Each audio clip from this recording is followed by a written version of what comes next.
Bismillahirrahmanirrahim. Assalamualaikum warahmatullahi wabarakatuh. Innal hamdalillah nahmaduhu wa nasta'inuhu wa nastahdi bihi wa nastaghfiruh. Wa na'udzu billahi min shururi anfusina min sayyiati a'malina. Man yahdihillahu fala mudilla lahu wa man yudlil fala hadiya lahu. Asyhadu an la ilaha illallah wahdahu la syarika lahu wa asyhadu anna Muhammadan 'abduhu wa rasuluh.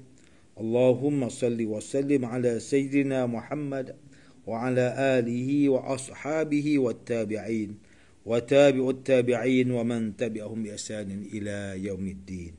A'udzu billahi minasyaitonir rajim. Ya ayyuhalladzina amanu taqullaha haqqa tuqatih wa la tamutunna illa wa antum muslimun. Amma ba'd. Yang berusaha Tuan Haji Ahmad Nazri Muhammad Yusof selaku penerbit rancangan tafsir Al-Quran dan seterusnya sidang pendengar yang dirahmati Allah Subhanahu wa taala. Alhamdulillah, pertamanya marilah kita bersama-sama merafakkan setinggi kesyukuran kehadrat Allah Subhanahu wa taala di atas segala nikmat kurniaan dan rezekinya yang tidak ternilai.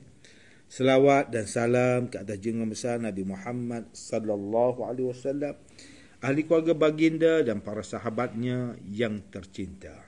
Teringat Ustaz pada Amirul Mukminin Sayyidina Uthman radhiyallahu anhu yang dikenali sebagai orang yang mencintai Al-Quran. Dan Sayyidina Uthman radhiyallahu anhu mengatakan bahawa tidak akan berlalu suatu hari tanpa aku bersama dengan Al-Quran. Sebab itulah Sayyidina Uthman radhiyallahu anhu terkenal dengan mushaf yang ada pada kita hari ini dengan tulisan Rasmul Uthmani, nisbah kepada Sayyidina Uthman radhiyallahu anhu, bahawa dia menyatakan bahawa afdaluz zikri tilawatul Quran. Sayyidina Uthman radhiyallahu anhu menyatakan Rasulullah sallallahu alaihi wasallam bersabda, sebaik-baik zikir iaitu membaca Al-Quran. Dan apa yang Sayyidina Uthman lakukan ialah beliau setiap hari bersama dengan Al-Quran dalam keadaan dia sebagai Amirul Mukminin. Kita amir apa yang kita ni duk sibuk sampai tak baca Quran ni? Kan? Inilah suatu kerugian pada kita. Dia orang yang Amirul Mukminin yang dekat dengan Al-Quran.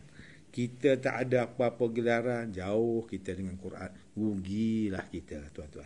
Tuan-tuan, puan-puan para pendengar yang dimuliakan, oleh kerana itu marilah kita senantiasa bersama dengan Al-Quran.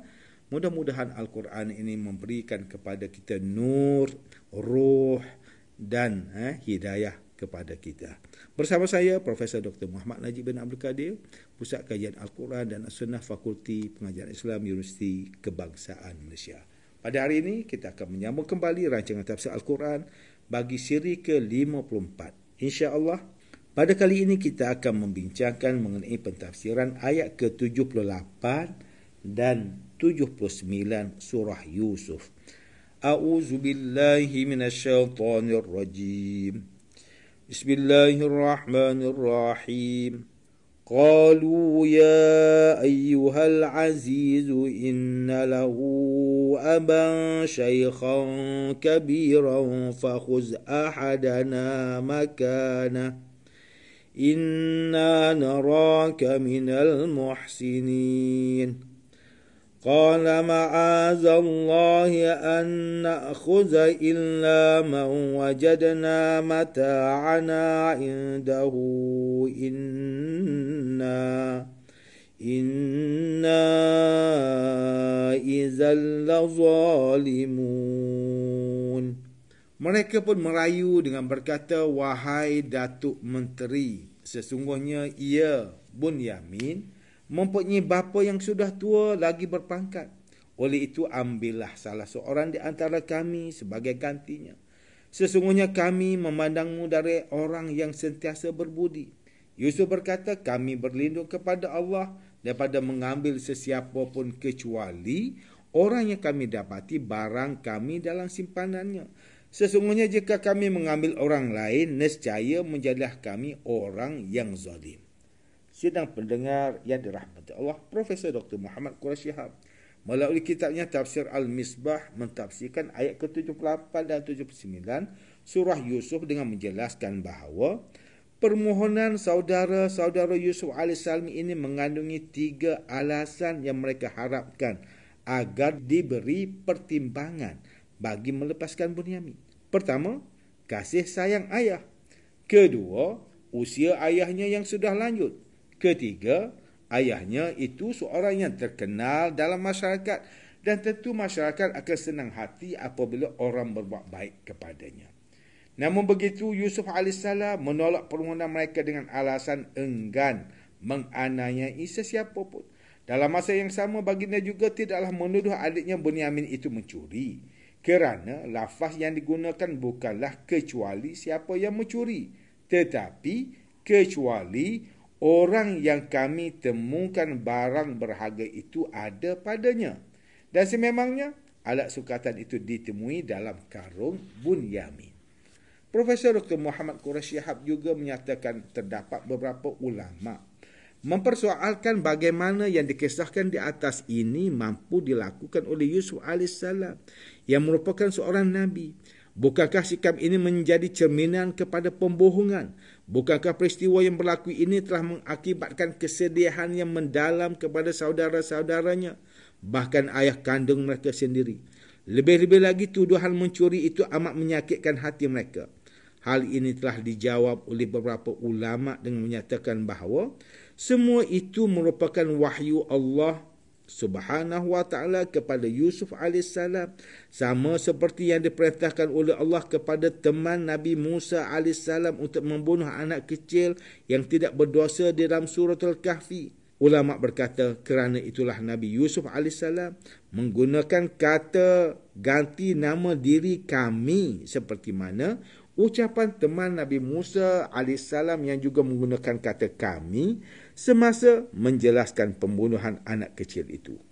Tuan-tuan, puan-puan yang dimuliakan, Profesor Dr. Haji Abdul Malik bin Abdul Karim Amrullah atau lebih dikenali sebagai Hamka melalui kitabnya Tafsir Al-Azhar ketika mentafsirkan ayat ke-78 surah Yusuf ini menyatakan bahawa setelah ada daripada kalangan saudara Yusuf yang terlanjur mengatakan bahawa jika Bunyamin mencuri, maka tidak hairan kerana saudaranya dahulu pun pernah mencuri. Lalu mereka mendapat jawapan balas daripada Yusuf AS yang menimbulkan kesesalan di hati mereka kerana seolah-olah mereka tidak berusaha membantu saudaranya yang telah ditangkap, malah menghinanya pula.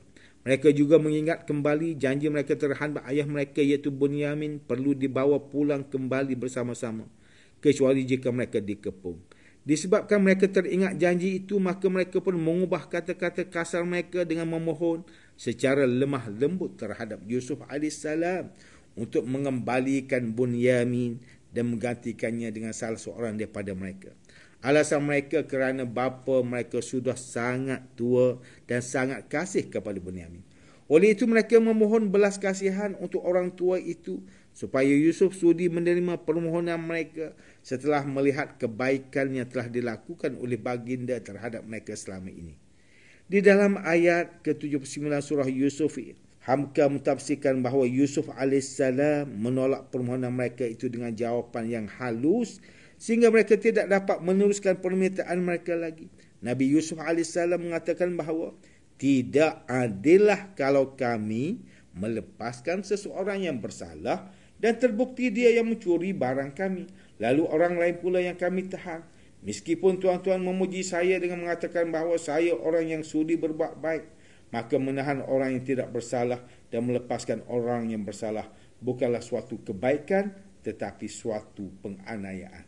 Setelah mereka mendengar jawapan daripada Nabi Yusuf, maka mereka telah berputus harap.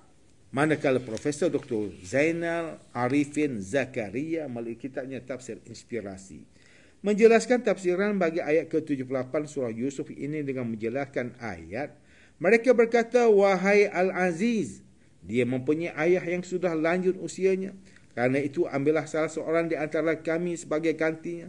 Sesungguhnya kami melihat engkau termasuk orang yang berbuat baik. Dengan tafsiran saudara yang baik dapat dilihat daripada tingkah laku dan tutur katanya. Manakala bagi ayat ke-79 surah Yusuf, Yusuf berkata, aku memohon perlindungan kepada Allah daripada menahan seseorang kecuali orang yang kami temukan harta kami padanya. Jika kami berbuat demikian, bermakna kami orang yang zalim. Profesor Dr. Haji Zainal Arifin Zakaria menjelaskan ayat ini dalam ketetapan Allah dan keputusan manusia bahawa yang melakukan kesalahan dialah yang perlu dihukum. Tidak mungkin hukuman itu diambil alih oleh orang lain yang tidak melakukannya. Sidang pendengar yang dimuliakan, demikianlah tafsir bagi ayat ke-78 dan 79 surah Yusuf menurut pentafsiran oleh para ulama. Ayat ke-78 dan 79 surah Yusuf ini menceritakan kisah rundingan saudara-saudara Bunyamin untuk membelanya daripada ditahan oleh Nabi Yusuf. Kesalahan telah terbukti apabila alat sukatan raja itu ditemui di dalam karung milik Bunyamin. Bahkan hukuman juga telah ditetapkan, iaitu ditahan orang yang ditemui barang itu di dalam karungnya. Mereka mengingati janji mereka terhadap ayah mereka yang berpesan untuk bawa Bunyamin pulang bersama dengan selamat. Lalu timbullah cadangan untuk membuat permohonan kepada Yusuf, iaitu menggantikan salah seorang daripada mereka dengan Bunyamin. Permohonan tersebut dibuat dengan meminta balasan kasihan di atas usia ayah mereka yang telah lanjut serta sayangnya ayah mereka terhadap Bunyamin. Namun Yusuf AS tidak dapat bertolak ansur bagi perkara yang berkaitan dengan hukuman kepada orang yang bersalah, walaupun hakikatnya bukanlah Bunyamin sebenar-benar pencuri. Ketegasan Yusuf AS dalam menegakkan perkara yang benar ini dapat kita ambil sebagai pedoman dalam kehidupan, sedar atau tidak. Masyarakat kini seringkali silap dalam menegakkan keadilan. Orang atasan yang berbuat kesalahan diberi hukuman ringan, bahkan ada juga yang dilepaskan bagi menjaga nama baiknya. Manakala orang bawahan yang melakukan kesalahan dihukum, bahkan dihina dan dicerca oleh masyarakat. Hakikatnya pada mana-mana peringkat dalam masyarakat mempunyai masalah ini. Baik di peringkat pemimpin negara, antara majikan dan pekerja, hinggalah kepada sekecil-kecil keluarga. Keadaan kini seolah jauh daripada tempatnya, kerana mungkin hukum Islam yang mula diambil ringan dan tidak diaplikasikan. Sedangkan kesalahan tetaplah kesalahan dan perlu diberi hukuman yang sewajarnya. Ingatlah Rasulullah sallallahu alaihi wasallam bersabda, faqala innama ahlakal ladzina min qablikum annahum kanu iza saraqa fihim asy-syarif tarakuhu wa iza saraqa fihim ad-dha'ifu aqamu alaihi al-hadda wa aymullah law anna Fatimata bint Muhammadin saraqat laqata'tu yadaha. Sesungguhnya telah binasa golongan-golongan terdahulu kerana membiarkan golongan mulia, golongan atasan yang mencuri daripada dihukum. Sedangkan jika golongan marhain, rakyat bawahan mencuri, mereka dihukum dengan hukuman hudud. Aku bersumpah dengan nama Allah, sekiranya Fatimah binti Muhammad mencuri, nescaya aku sendiri yang akan memotong tangannya. Hadis riwayat Tirmizi. Sidang pendengar yang dimuliakan, antara pengajaran yang boleh kita ambil daripada tafsir ayat ke-78 dan 79 surah Yusuf ini ialah, sebagai Muslim, kita perlu menegakkan keadilan dan menyuarakan kebenaran supaya kezaliman tidak berleluasa. Adil adalah meletakkan sesuatu pada tempatnya, dan kezaliman pula adalah sebaliknya. Maka hak pada sesuatu perkara perlu dilunaskan dengan baik, terutamanya perkara yang menuntut hukuman terhadap sesuatu kesalahan. Umat Islam perlu mempunyai pendirian yang teguh dalam urusan agama, supaya kita tidak diinjak oleh golongan yang cuba merosakkan pendirian kita, sehingga akhirnya menjadikan kita golongan yang zalim, seperti dihasut untuk memberi dan menerima rasuah dan lainnya. Setiap Muslim perlu bijak dalam menyelesaikan masalah. Berunding dengan baik adalah digalakkan kerana melaluinya mampu membina hubungan yang baik dengan pihak tertentu. Namun, rundingan tersebut perlulah adil dan menepati apa yang digariskan oleh syarak. Sidang pendengar yang dirahmati Allah Subhanahu wa taala, sekian sahaja rancangan tafsir Al-Quran pada hari ini. Semoga kita semua mendapat manfaat daripada perbincangan ilmu ini. Insya-Allah, mudah-mudahan kita akan bertemu lagi pada siri rancangan tafsir Al-Quran yang akan datang. Wabillahi taufiq wal hidayah. Wassalamualaikum warahmatullahi wabarakatuh.